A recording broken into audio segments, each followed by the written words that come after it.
to the Misty Mushroom, my channel that is all about permaculture, mushroom cultivation, and other odds and ends along the homestead. I haven't put out any videos lately, mainly because I've been busy chasing a toddler around.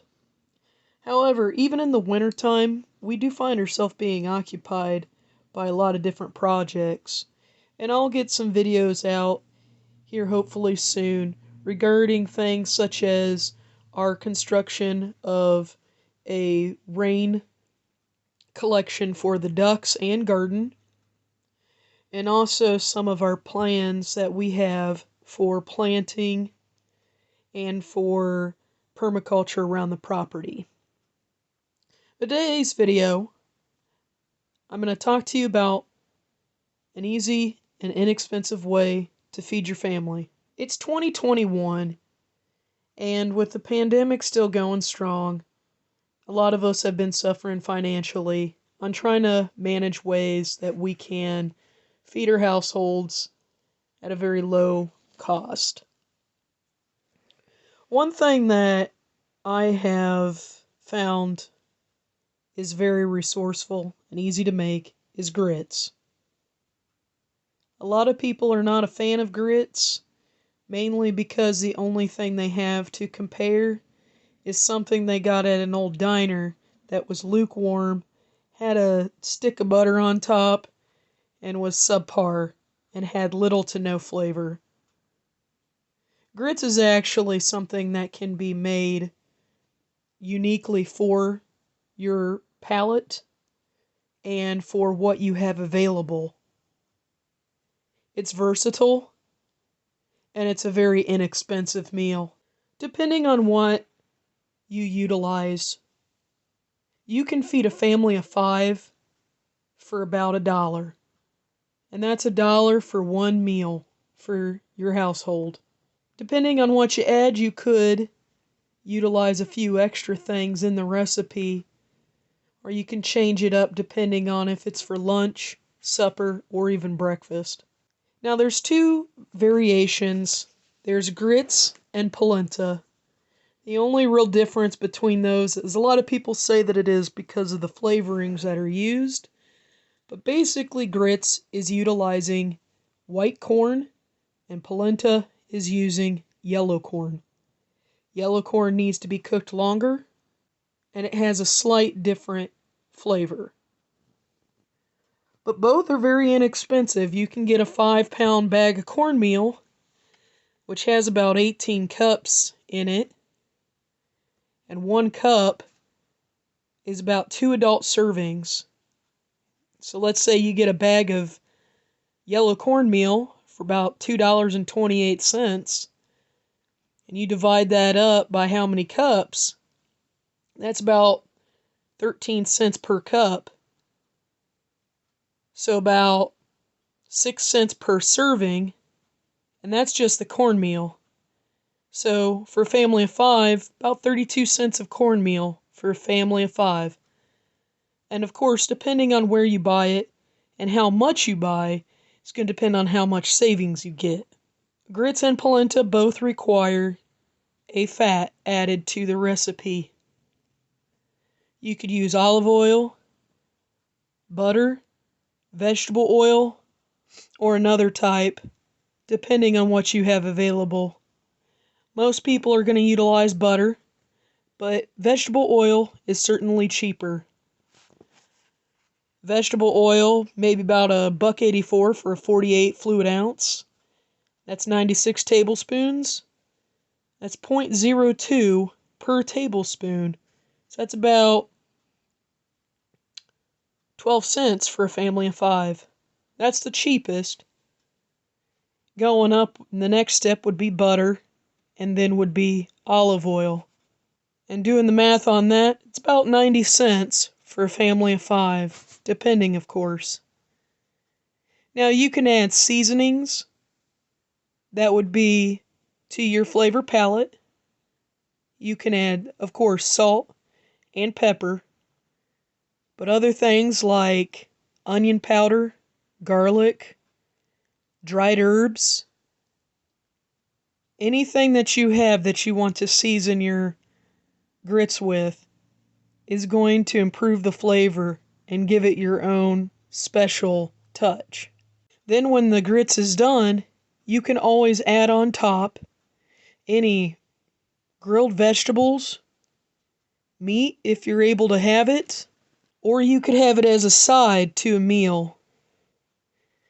However you cook it, it can be unique every single time.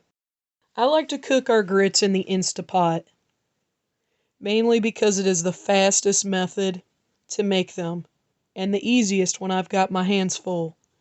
I can do a variety of other tasks required in the household and other chores and make that meal on the side. Now, not everybody has the money to throw down on buying a new machine, but you can always check through garage sales, online sources for marketplace, and other things, because oftentimes people are looking to get rid of an old model because they've either been gifted a new one or picked a new one up that has more features.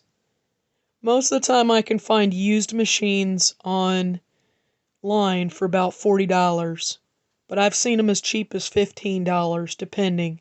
And of course, you want for everything to be in working order. There's a ton of different recipes that people like to use, and of course, you can cook grits the old-fashioned way. I only show the Instapot method because it's what I have available, and it's what saves me time. The basic recipe for grits or polenta, you'll be using 4 cups of water, pouring that into the Instapot. Then you'll be adding 1.5 teaspoons of salt. And then from there, the ingredients for your flavoring is going to be up to you. I, of course, like to use a lot of garlic and onion and dried herbs. If it was for breakfast, you could add sweeter things, or, of course, more savory for a supper. You could also keep it relatively plain. You could spice it up with some hot pepper. Anything that fits the flavor profile that you have. If you're going to be adding things like onions or vegetables that need to be sautéed, you can do that in the pressure cooker before you add the cornmeal. Once you've added all the ingredients, you'll then be ready to add the cornmeal. For 4 cups of water, you'll be using 1 cup of cornmeal. I like to add this in 1/2 cup at a time, whisking as you add it so that it doesn't clump up. When you whisk it in, it'll become nice and even. And just because I enjoy, I'm going to be adding mushrooms to mine. You could also add cheese on top. You could, of course, add vegetables, anything else that you want to add. We're going to finalize it by adding in our fat. I like to use olive oil, but you could, of course, add in vegetable oil or butter. You'll be wanting to add in about 2 to 3 tablespoons of oil. And once that's all in, you're going to shut the Instapot. You're going to push pressure cook.